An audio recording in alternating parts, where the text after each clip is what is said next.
Hello students, तो आज हम पढ़ेंगे एक दल के प्रभुत्व का दौर, जिसमें हम मुख्यतः ये देखेंगे कि किस तरीके से कोई एक पार्टी बहुत लंबे समय तक सत्ता में रहती है। तो आज हम शुरू करते हैं। इससे पहले मैंने एक इंट्रोडक्शन पार्ट दिया है, जिसका लिंक मैं इसमें डाल दूँगी सो दैट आप इसके सारे पार्ट्स देख पाएँ। तो बात करते हैं इस चैप्टर की, एक दल के प्रभुत्व का दौर, लोकतंत्र स्थापित करने की चुनौती। जब हम एक दल के प्रभुत्व की बात करते हैं, सिंपल सी बात है, इसमें कांग्रेस की बात की जाएगी। उसके बाद ये बात की जाएगी कि लोकतंत्र, इसके बाद जब इंट्रोडक्टरी पार्ट में देखते हैं, हम ये देखते हैं किस तरीके से लोकतंत्र को स्थापित करने में हमें कठिनाई आती है। और जब हम लोकतंत्र की स्थापना की बात करते हैं, इसका अर्थ है कि किस तरीके से यहाँ पे चुनाव कराए जाए, क्योंकि लोकतंत्र का सबसे बड़ा आधार तो यही है कि लोगों की चुनी हुई सरकार होनी चाहिए। तो उसके लिए चुनी हुई सरकार के लिए आवश्यक है कि जहाँ पे चुनाव आयोग होना चाहिए या फिर चुनाव कराने वाले कोई तंत्र होना चाहिए। तो मेनली हम इसमें इंडिया के कॉन्टेक्स्ट में चुनाव आयोग या इंग्लिश में बोले तो इलेक्शन कमीशन के बारे में पढ़ेंगे। आपको अब अंदाज़ा लग चुका होगा कि स्वतंत्र भारत के जन्म किन कठिन परिस्थितियों में हुआ। अपने देश के सामने शुरुआत से ही राष्ट्र निर्माण की चुनौती थी और इन गंभीर चुनौती के बारे में आप पढ़ चुके हैं। ऐसी चुनौती की चपेट में आकर कई अन्य देशों के नेताओं ने फैसला किया कि उनके देश में भी लोकतंत्र को नहीं अपनाया जा सकता है। इन नेताओं ने कहा कि राष्ट्रीय एकता हमारी पहली प्राथमिकता है और लोकतंत्र को अपनाने से मतभेद और संघर्ष को बढ़ावा मिलेगा। उपनिवेशवाद के चंगुल से आज़ाद हुए कई देशों में इसी कारण अलोकतांत्रिक शासन व्यवस्था कायम हुई।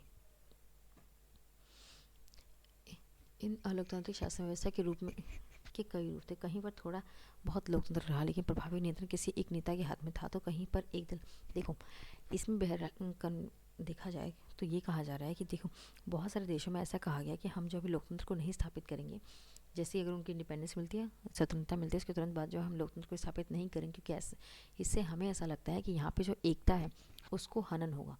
क्योंकि लोकतंत्र में कहीं ना कहीं आप जो है जो छोटे छोटे मतभेद है उनको भूल जाते हैं, आप बड़े मुद्दों की बात करने लग जाते हैं। तो इस वजह से उन्होंने लगा कि हमें लोकतंत्र को अभी नहीं अपनाना चाहिए। लेकिन उनके ना अपनाने से क्या हुआ, वहाँ पर अलोकतांत्रिक व्यवस्थाएं कायम हो जाती है। अलोकतांत्रिक व्यवस्था का मतलब ये होगा कि वहाँ पर सरकार जो है वो उस तरीके से चुनी हुई सरकार नहीं आ रही है, यहाँ पे उस तरीके से शासन व्यवस्था नहीं होगी। और जहाँ पे थोड़ा बहुत भी लोकतंत्र रहा, वहाँ पर जो नियंत्रण है वो किसी एक सत्ता एक सरकार के हाथ में नहीं रहा। मतलब कोई एक व्यक्ति उसको नहीं चला पा रहा है, और चला भी रहा है तो वो उसके हाथ में सत्ता उस तरीके से नहीं है, पावर नहीं है उसके पास में, जिसकी आवश्यकता एक लोकतांत्रिक व्यवस्था में ज़रूरी हो जाती है। और पावर नहीं होने की वजह से क्या होगा, वहाँ की जितनी जो सत्ता होगी वो किसके सेना के हाथ में आ जाएगी। तो देखिए, अगर जहाँ पे लोकतांत्रिक व्यवस्था नहीं होगी, वहाँ पे बेसिकली ये देखा जाता है अधिकतर कि वहाँ पे सैन्य शासन लग जाता है या सैनिकों के हाथ में सारा शासन आ जाता है। भारत की स्थिति की जब हम बात करते हैं तो यहाँ के नेताओं ने सोचा कि हमें पहले जो है लोकतंत्र ही चाहिए, लोकतंत्र के बाद हम किसी भी चीज़ को देखेंगे। तो हमारे नेता लोकतंत्र में राजनीति की निर्णायक भूमिका को लेकर सचेत थे। उन्होंने मान लिया था कि हमें लोकतंत्र चाहिए। वे राजनीति को समस्या के रूप में नहीं देखते थे, वे राजनीति को समस्या के समाधान के रूप में देखते थे। हर समाज के लिए फैसला करना जरूरी होता है कि उसका शासन कैसे चलेगा, वे किन कायदों कानूनों पर अमल करेगा। चुनने के लिए हमेशा कई नीतिगत विकल्प मौजूद होते हैं। किसी भी समाज में कई समूह होते हैं, इनकी आकांक्षाएं अक्सर अलग अलग और एक दूसरे के विपरीत होती है। ऐसे में हम विभिन्न समूहों के हितों के आपसी टकराव से, देखो इंडियन गवर्नमेंट ने, इंडिया ने स्टार्टिंग से माना था कि अगर हम इन मुद्दों को सुलझाना है तो जरूरी है कि हम राजनीतिक रूप से सुलझाएं। राजनीति की जब बात की जाएगी, इसका अर्थ होगा कि लोकतांत्रिक व्यवस्था की बात की जाएगी, लोकतांत्रिक राजनीति की बात की जाएगी, जिसका अर्थ ये होगा कि सत्ता और प्रतिस्पर्धा राजनीति की दो सबसे ज़्यादा जाहिर चीज़ है। लेकिन राजनीतिक गतिविधि का उद्देश्य जनहित का फैसला करना। हमारा जो लोकतांत्रिक राजनीति होनी चाहिए, मतलब राजनीति भी होगी तो लोकतंत्र होना चाहिए इसमें। और जिसमें ये कहा है कि हमारी राजनीतिक गतिविधि इस तरीके की होगी कि वो हमेशा जो है जनता के लिए फैसले लिए जाएंगे, जनहित का फैसला लिया जाएगा और उस पर अमल किया जाएगा। हमारे नेताओं ने हमेशा से इसका साथ दिया। अब इसके बाद जो पढ़ते ये इंपॉर्टेंट है, इसके अगर हम बात करते हैं, हमारा संविधान जो 26 नवंबर 1949 को अंगीकृत हुआ, अंगीकृत किया गया। अंगीकृत करने का मतलब है कि हमारा 26 नवंबर 1949 1949 को हमारा संविधान जो है बन जाता है। उसके बाद 24 जनवरी 1950 को इस पर साइन कर दिए जाते हैं। अभी सिर्फ साइन करके समझ लो, ये अलमीरा में रख दिया। इसके बाद बात की जाएगी तो 26 जनवरी 1950 को जो है इसको अमल में लाया जाता है। अब इसके बारे में, इसके ऊपर काम किया जा रहा है कि हाँ ठीक है, मौलिक अधिकार दिए जा रहे हैं तो इसके ऊपर काम किए जाएंगे। ये सारे काम जो है हम 26 जनवरी 1950 से शुरू होता है। तो आपको ये 3 डेट मिली है, संविधान के परिप्रेक्ष्य में याद रखनी पड़ेगी। इसके अलावा देश का शासन अंतरिम सरकार चला रही थी। अच्छा हाँ, 1950 से अगर पहले की बात करूँ तो इससे पहले तो कौन सी गवर्नमेंट थी, कैसे काम चल रहा था इंडिया में, तो इसके लिए क्या किया गया था, जब तक के लिए अंतरिम सरकार चलाई गई थी। अंतरिम सरकार का मतलब ये होता है कि ये ऐसी सरकार होगी जिसके लिए कोई इलेक्शन नहीं कराया जा रहा है, इनको बस अभी कुछ समय के लिए अपॉइंट कर दिया गया है, जो कि जैसे ही कोई चुनी हुई सरकार आएगी तो ये खत्म हो जाएगी। वक्त का तकाजा था कि देश का शासन लोकतांत्रिक रूप से निर्वाचित सरकार द्वारा चलाया जाए। संविधान निर्णय ने नियम तय कर दिए थे और अब इन्हीं नियमों पर अमल करने की जरूरत है। शुरू में ख्याल यह था कि काम महज चंद महीनों का होगा। भारत के चुनाव आयोग का गठन 1950 के जनवरी में हुआ। देखो अब ये हुआ कि इन्होंने ये कहा कि ठीक है, संविधान हमने जब बना ही लिया है तो हम इसके आधार पर जो है सरकार बनाएंगे, और सरकार ऑफकोर्स ऐसी होनी चाहिए जो जो संविधान के मूल्य को माने, उनके आधार पर चले। तो इसी आधार पर जो है 1950 को चुनाव आयोग का गठन किया जाता है। आपको ये डेट याद रखनी पड़ेगी। और चुनाव आयोग के जो पहले चुनाव आयुक्त थे वो थे सुकुमार सेन। इतना आपको याद रखना पड़ेगा, 1 मार्क्स के क्वेश्चन आते हैं।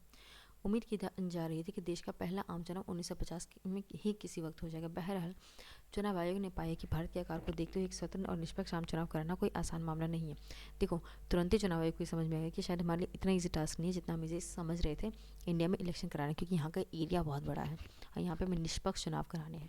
इसलिए ज़रूरी था कि इसको सीमांकन किया जाए, इसको छोटे छोटे भागों में बांटा जाए। सीमांकन का मतलब क्या होता है कि हम छोटे छोटे कॉन्स्टिट्यूंसीज में डिवाइड करेंगे। जैसे आप जिस एरिया में रहते होंगे वहाँ पे, जैसे मैं दिल्ली की बात करूँ तो दिल्ली में क्या है, 7 लोकसभा सीट्स हैं और 70 यहाँ की राज्य विधानसभा सीट्स हैं। उसके बाद उन 70 सीट्स में फिर एमसीडी सीट्स बनती है अलग से।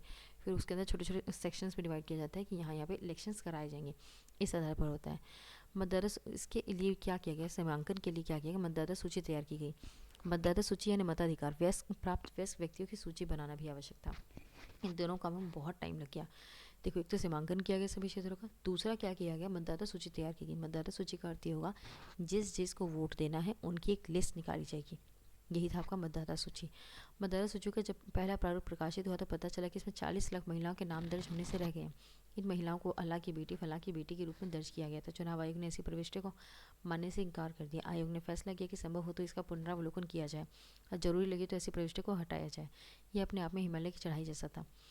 देखो उस टाइम की बात करें तो 17 करोड़ मतदाता इंडिया में मौजूद थे, और जब पहली लिस्ट हमारी आती है, मतदाता सूची बनकर आती है, उसमें 40 लाख महिलाएं तो ऐसी थी जिनको उनके नाम से नहीं लिखा गया था। उनको इस तरीके से लिखा गया था ये इसकी बेटी है, ये इसकी बहन है, वो उसकी बीवी है, उसका अपना नाम नहीं था। इसलिए चुनाव आयोग ने कहा कि हम इसको नहीं मानेंगे और इसकी लिस्ट आपको दोबारा से बनानी पड़ेगी। अब लोग अपना नाम तो देते नहीं हैं, क्योंकि उस टाइम पर वो औरतों का तो कुछ खास वजूद नहीं था, जो था उनके पुरुषों के नाम से जानी जाती थी, इसलिए उनके इस तरीके से नाम रजिस्टर कराए गए थे। देश के विशाल आकार और मतदाताओं की भारी भरकम संख्या के लिहाज से ही पहला आम चुनाव अनूठा नहीं था, बल्कि मतदाताओं की बड़ी तादाद गरीब और अनपढ़ लोग। अब देखो दूसरी चुनौती इस टाइम पे क्या आती है, जैसे अगर आपसे क्वेश्चन पूछा जाएगा कि चुनाव आयोग के समक्ष प्रमुख चुनौती क्या रही प्रथम चुनाव के दौरान, तो आप यही सब चुनौतियाँ डालेंगे कि नाम मतदाता सूची तैयार करनी है, सीमांकन तैयार करनी है, और यहाँ के मतदाता की अगर बात करें तो यहाँ पर अधिकतर मतदाता जो अनपढ़ है, गरीब है, लोगों को समझाना थोड़ा मुश्किल है। खासकर अनपढ़ों को कैसे समझाया जाए कि किस तरीके से इलेक्शन कराने हैं। तो ऐसे टाइम पे जो लोकतांत्रिक रूप से चुनाव कराना थोड़ा मुश्किल था। दूसरी बात है कि जब हम गरीब की बात करते हैं, इसका अर्थ ये है कि आप उन्हें पैसे देके खरीद सकते हैं। तो वहाँ पे इस वजह से लोकतंत्र के रूप में ये बाधा उत्पन्न कर रहे थे। इस वक्त तक लोकतंत्र सिर्फ धनी देशों में ही काम था। अब देखो ऐसे टाइम अगर हम विश्व की बात करें तो यहाँ पर जो है धनी देशों के पास ही सिर्फ लोकतंत्र मौजूद था। सभी देश लोकतंत्र को अफोर्ड नहीं कर सकते थे। अगर हम यूरोपीय देशों की बात करें तो वहाँ भी महिलाओं को मताधिकार नहीं दिया गया था, लेकिन हिंदुस्तान की बात करें तो यहाँ पे सार्वभौम मताधिकार का इस्तेमाल किया गया था। सार्वभौम मताधिकार का अर्थ ये होगा कि जो भी वोट देने की काबिल हैं वो उम्र के हिसाब से, उन सभी को वोट देने का हक है, वो सभी वोट दे सकते हैं, उनको रोका नहीं जाएगा। ये अपने आप में बड़ा जोखिम भरा प्रयोग था। अब देखो इसके ऊपर क्या हुआ, सभी जो संपादक है वो अलग अलग राय दे रहे हैं। जैसे कि हिंदुस्तानी संपादक की बात करें तो इन्होंने इसे जो है इतिहास का सबसे बड़ा जुआ करार दिया। जुआ करार देने का अर्थ ये होगा, इन्होंने ये कहा कि जिस तरीके से आप ये माने कि जुआ अगर आप जीत जाते हैं तो आपको बहुत कुछ लाभ होता है, और वैसे ही हार जाते हैं और अपने अपने जितना आपके पास अमाउंट है आप उससे भी ज़्यादा नुकसान में चले जाते हैं। सेम यहाँ पर भी वही था कि अगर ये इलेक्शन हो जाता, मतलब संपन्न हो जाता, अच्छे से हो जाता, इसका अर्थ ये था कि यहाँ पे लोकतांत्रिक व्यवस्था अच्छे से कायम हो गई है। लेकिन वही अगर ये इलेक्शन ढंग से नहीं होता, इसका अर्थ ये था कि यहाँ पर कहीं ना कहीं लोकतांत्रिक व्यवस्था कम्प्लीटली फेल हो गई है, वहाँ पे लोकतांत्रिक व्यवस्था लागू ही नहीं हो सकती। इसीलिए जो इतिहास का इसे सबसे बड़ा जुआ कहा गया। सबसे बड़ा जुआ इसलिए कहा गया क्योंकि उस टाइम पे भी भारत एक विशाल देश था आकार में और जनसंख्या में, इसीलिए इसको इतिहास का सबसे बड़ा जुआ कहा गया। तो ये क्वेश्चन पूछा जा सकता है 2 या 3 मार्क्स में कि हिंदुस्तानी संपादक ने जो है चुनाव आयोग के समय इतिहास का सबसे बड़ा जुआ इसे क्यों कहा गया, तो आप इसका आंसर यही सब देंगे। साथ ही साथ ऑर्गेनाइजर पत्रिका की बात करें तो उन्होंने ये कहा कि जवाहरलाल नेहरू के बारे में अपने जीवित रहते ही ये देख लेंगे और पछताएंगे कि भारत में सार्वभौम मताधिकार असफल है। इनको लगा था ऑर्गेनाइजर पत्रिका कि हमारे यहाँ जो है सार्वभौम मताधिकार कम्प्लीटली फेल हो जाएगा, उसके बाद सिविल सर्विस ने ये कहा कि आने वाला वक्त और आपसे कहीं ज़्यादा जानकार दौर बड़े विस्मय से लाखों अनपढ़ लोगों के मतदान की अभेद्य नौटंकी देखेगा। तो आपको मेनली जो है हिंदुस्तानी संपादक वाले से क्वेश्चन पूछा जा सकता है, क्योंकि इसको पढ़ के आपको समझ में नहीं आएगा कि इसमें क्या लिखना है, और क्वेश्चंस ऐसे ही बनते हैं। चुनाव को 2 बार स्थगित करना पड़ा। ऐसे टाइम पे 2 बार चुनाव जो है हमारे स्थगित होते हैं। 1950 इसमें हमारा जो है पहला 51 के अक्टूबर से हमारा चुनाव शुरू होता है, 52 के फरवरी तक चलता है। इसलिए हम जनरली पूछा जाता है कि कब से चुनाव पहला हुआ, तो हम कहते हैं 1952 में ही चुनाव पहला करा दिया गया। और देश के अधिकांश हिस्सों में जो मतदान 1952 में ही हुए थे, इसलिए हम ऐसा कहते हैं इसे। उसके बाद चुनाव अभियान, मतदान और मतगणना में कुल 6 महीने लगे। चुनावों में उम्मीदवारों के बीच मुकाबला भी हुआ। औसतन हर सीट के लिए 4 उम्मीदवार चुनाव के मैदान में खड़े थे। लोगों ने इस चुनाव में बढ़ चढ़कर हिस्सेदारी ली। कुल मतदाता में आधे से अधिक ने मतदान के दिन अपना वोट डाला। चुनाव के परिणाम घोषित हुए तो हारने वाले उम्मीदवारों ने भी इन परिणाम को निष्पक्ष बताया।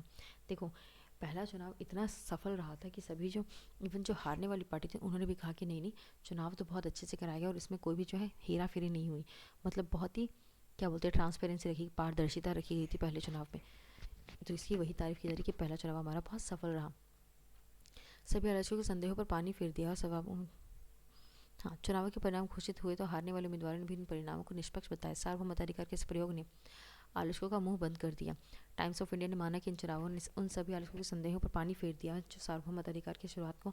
देखो, अब जब इतने अच्छे से इलेक्शंस हो गए तो इस वजह से क्या हुआ, जो टाइम्स ऑफ इंडिया जो न्यूज़पेपर्स था थे छोटे छोटे, जिन्होंने कुछ कुछ कमेंट्स किए थे कि हार जाएंगे ये वो, उन सबको अब जो है एक तरीके से ये लगा कि वो लोग सब शांत हो गए, क्योंकि उनको लगा कि ये उनके लिए बहुत इम्पॉसिबल था जो इंडिया ने सफल कर दिया था। जैसे कि इसने लिखा भी, टाइम्स ऑफ इंडिया ने ये बोला कि उन सभी आलोचकों के संदेहों पर पानी फेर दिया है जो सार्वभौमाधिकार की शुरुआत को इस देश के जोखिम का दौर मान रहे थे। देश के बाहर के पर्यवेक्षक भी हैरान थे। हिंदुस्तान टाइम्स ने यही लिखा कि यह हर जगह मानी जा रही है कि भारतीय जनता ने विश्व के इतिहास में लोकतंत्र के सबसे बड़े प्रयोग को बखूबी अंजाम दिया। देखो, प्रयोग का अर्थ होता है एक्सपेरिमेंट, तो ये एक्सपेरिमेंट लगभग सफल रहा। 1952 के जब आम चुनाव की बात करते हैं, पूरे दुनिया में जो है इंडिया के इस लोकतांत्रिक हिस्ट्री को बहुत अच्छे से याद रखा गया, मील का पत्थर माना गया। मील का पत्थर ये हुआ कि एक अच्छा लैंडमार्क साबित हुआ ये कि लोकतांत्रिक व्यवस्था में। अब ये दलील नहीं दी जा सकती थी, जैसे अभी तक ये कहा जाता है कि जो लोकतंत्र है वो अमीरी देशों में ही लागू किया जा रहा था।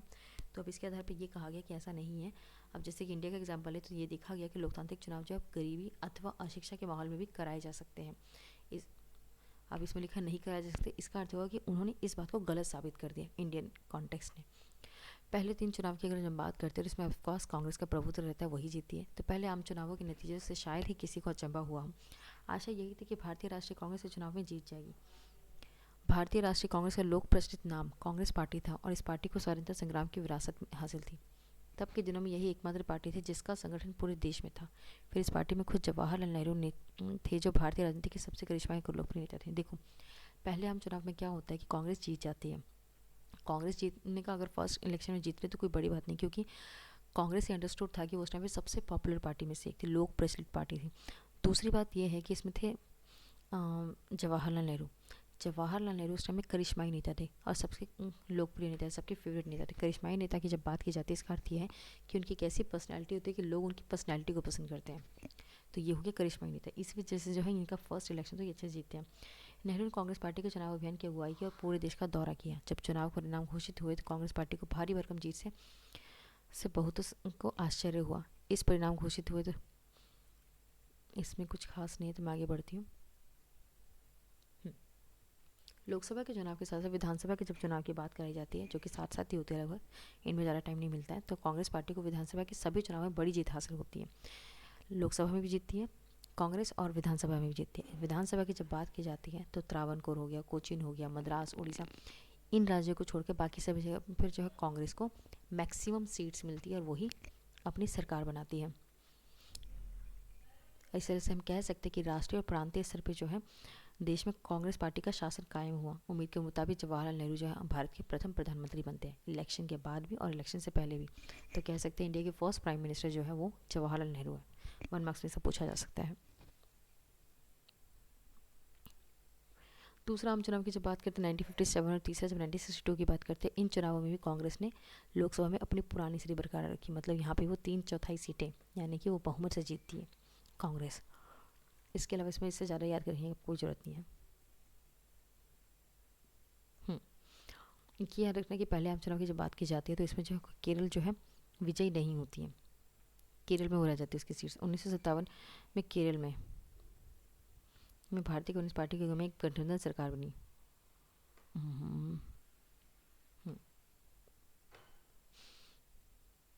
1957 में देखो, 1952 में पहला इलेक्शन होता है, 1957 में सेकेंड इलेक्शन होता है। जो सेकेंड इलेक्शन होता है वहाँ पे जो सेकेंड इलेक्शन में जो केरल में कांग्रेस हार जाती है, वहाँ पर इसलिए कम्युनिस्ट पार्टी की सरकार बनती है।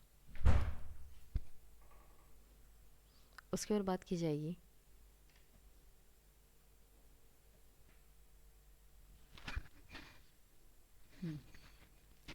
तो कांग्रेस पार्टी की जीत का ये आंकड़ा और दायरा हमारे चुनाव प्रणाली के कारण भी बढ़ा चढ़ा दिखता है। चुनाव प्रणाली की जब बात करते हैं, कांग्रेस पार्टी को की जीत को अलग से बढ़ावा मिला। मिसाल के लिए 1952 में कांग्रेस पार्टी को कुल वोटों में से मात्र 45% वोट हासिल हुए थे, लेकिन कांग्रेस को 74% सीटें हासिल हुई। सोशलिस्ट पार्टी ये बस रिकॉर्ड दे रखा है, इसमें कुछ ज़्यादा है नहीं। हाँ, ये मैं बताना चाहूँगी आप लोगों को कि जब चुनाव प्रणाली की बात की जाती है तो यहाँ पे चुनाव प्रणाली कौन सी अपनाई गई, मतलब कौन जीतेगा कौन हारेगा उसकी बात कर रहे हैं। तो यहाँ पे सर्वाधिक वोट पाने वाली की जीत को ये माना गया कि वही जीतेगा। मतलब चुनाव प्रणाली में ये कहा गया कि जो सबसे ज़्यादा वोट लेगा उसको हम जीत माना जाएगा उसको, और लेकिन वो बहुमत होना चाहिए। बहुमत का आधार ये होता है कि मोर देन हाफ होना चाहिए। अगर जैसे 30 सीटें हैं तो 15+1 होनी चाहिए सीटें आपके पास, इस आधार पर।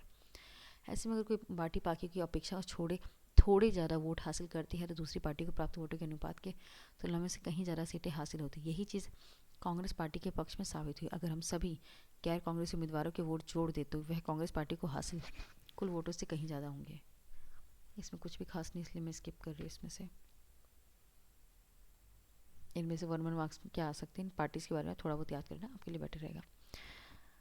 बाकी अब नेक्स्ट क्लास में मैं कोशिश करूँगी कि और कंप्लीट करूँ, आगे बढ़ाऊँ। बाकी आप कोशिश कीजिए कितना पढ़ें, और जब भी बैठे पढ़ने के लिए इस वीडियो के साथ में तो कोशिश करें कि अपनी बुक लेके बैठे, सो दैट आपको अंडरलाइन करना में ईजी रहे। बाकी थैंक यू फॉर वॉचिंग, और मेरा चैनल सब्सक्राइब करना मत भूलना, एजुकेशन क्लासेस।